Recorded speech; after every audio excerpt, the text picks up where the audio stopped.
ಒಂದು ತೋಟದಲ್ಲಿ ಕುತ್ಕೊಂಡು 4 ಜನ ಪೋಷಕರು ಮಾತಾಡ್ತಾ ಇದ್ರಂತೆ. ಅದರಲ್ಲಿ ಮೊದಲನೇ ಪೋಷಕ ಹೇಳ್ತಾನೆ, ನನ್ನ ಮಗ ಇಂಜಿನಿಯರ್ ಆಗಿದ್ದಾನೆ, ಅವನ್ ನಂಬರ್ 1 ಆಗ್ಬೇಕು ಅಂತ ಆಸೆ ಪಡ್ತಾನೆ, ಬಹಳ ಬುದ್ಧಿವಂತ ಅಂತ ಹೇಳ್ತಾರೆ. ಉಳಿದ 3 ಜನ ಚಪ್ಪಾಳೆ ಹೊಡಿತಾರೆ. ಎರಡನೇ ಪೋಷಕರು ಹೇಳ್ತಾರೆ, ನನ್ನ ಮಗ ಡಾಕ್ಟರ್ ಆಗ್ಬೇಕು ಅಂತ ಆಸೆ ಪಡ್ತಾನೆ, ಬಹಳ ಬುದ್ಧಿವಂತ, ಹೆಚ್ಚು ಮಾರ್ಕ್ಸ್ ತಗೊಳ್ತಾನೆ. ಈ ರೀತಿ ಕನಸನ್ನು ಶೇರ್ ಮಾಡ್ಕೊಳ್ತಾರೆ, ಅದಕ್ಕೂ ಚಪ್ಪಾಳೆ ಬಿತ್ತು. ಮೂರನೇ ಪೋಷಕರು ಹೇಳ್ತಾರೆ, ನನ್ನ ಮಗ ಅದ್ಭುತವಾಗಿರ್ತಕ್ಕಂಥ ಒಬ್ಬ ಟೀಚರ್ ಆಗ್ಬೇಕು ಅಂತ ಹೇಳ್ತಾರೆ, ಒಳ್ಳೆ ಬುದ್ಧಿವಂತ ಅಂತ ಹೇಳ್ತಾರೆ, ಅದಕ್ಕೂ ಚಪ್ಪಾಳೆ ಬಿತ್ತು. ಬಟ್ 4ನೇ ಪೋಷಕರು ಮಾತಾಡ್ತಾ ಇಲ್ಲ. 4ನೇ ಪೋಷಕರು ಸುಮ್ಮನೆ ಕೂತಿದ್ದಾರೆ. ಆಗ ಉಳಿದವರು ತಮಾಷೆ ಮಾಡ್ತಾರೆ, ಯಾಕೆ ಮಾತಾಡ್ತಾ ಇಲ್ಲ, ನಿನ್ನ ಮಗ ದಡ್ಡ ಆಗಿರ್ಬೇಕಲ್ಲ ಅಂತ ಮಾತಾಡ್ತಾರೆ. ಆಗ ಆ 4ನೇ ಪೋಷಕರು ಹೇಳ್ತಾರೆ, ನನ್ನ ಮಗ ದಡ್ಡ ಖಂಡಿತ ಅಲ್ಲ, ಅವನು ಕೂಡ ಬುದ್ಧಿವಂತ ಇದ್ದಾನೆ.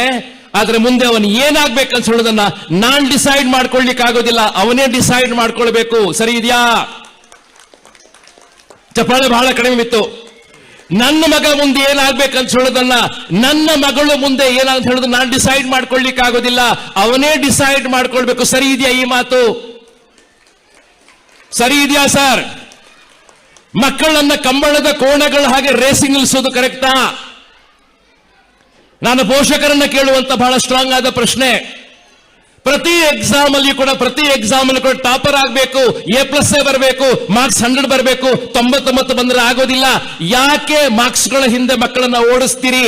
ಯೋಚನೆ ಮಾಡಿ ಸರ್. ಸಾಮಾನ್ಯವಾದ ಮಾರ್ಕ್ಸ್ ಬಂದಿರತಕ್ಕಂಥ ಮಕ್ಕಳು ಸಾಧನೆಗಳನ್ನ ಮಾಡಿಲ್ವಾ?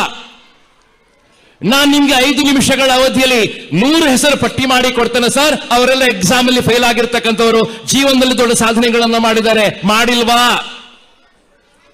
ಅಬ್ದುಲ್ ಕಲಾಂ ಅವರು ಪೈಲಟ್ ಎಕ್ಸಾಮ್ ಅಲ್ಲಿ ಫೇಲ್ ಆದವರು, ರಾಷ್ಟ್ರಪತಿ ಆಗ್ಲಿಲ್ವಾ? ಅಮಿತಾಬ್ ಬಚ್ಚನ್ BSc ಎಕ್ಸಾಮ್ ಅಲ್ಲಿ ಫೇಲ್ ಆಗ್ತಾರೆ, ಸೂಪರ್ ನಟ ಆಗ್ಲಿಲ್ವಾ? Aamir Khan second PUC exam ಅಲ್ಲಿ ಫೇಲ್ ಆಗ್ತಾನೆ, ಸೂಪರ್ ನಟ ಆಗ್ಲಿಲ್ವಾ? ಸಾರ ಯೋಚನೆಗಳನ್ನ ಮಾಡಿ ಸ್ಟಾರ್ಟ್ ಮಾಡಿ. ನಾನು ಪೋಷಕರಲ್ಲಿ ವಿನಂತಿ ಮಾಡ್ಕೊಳ್ತೇನೆ, ಕಲಿಸಿ, ಮಕ್ಕಳಿಗೆ ಸಪೋರ್ಟ್ ಮಾಡಿ, ಒಳ್ಳೆ ಮಾತುಗಳನ್ನ ಖಂಡಿತವಾಗಿ ಹೇಳಿ ಸರ್. ಆದ್ರೆ ಮಾರ್ಕ್ಸ್ಗಳ ಹಿಂದೆ ಕಂಬಳದ ಕೋಣಗಳ ಹಾಗೆ ಮಕ್ಕಳನ್ನ ಓಡಿಸೋದನ್ನ ಸ್ಟಾಪ್ ಮಾಡಿ ಸರ್. ಮಕ್ಕಳ ಮೇಲೆ ಅಸಾಧ್ಯವಾದ ಒತ್ತಡ ಇವತ್ತಿದೆ, ಅದಕ್ಕೆ ಕಾರಣ ಪೋಷಕರು.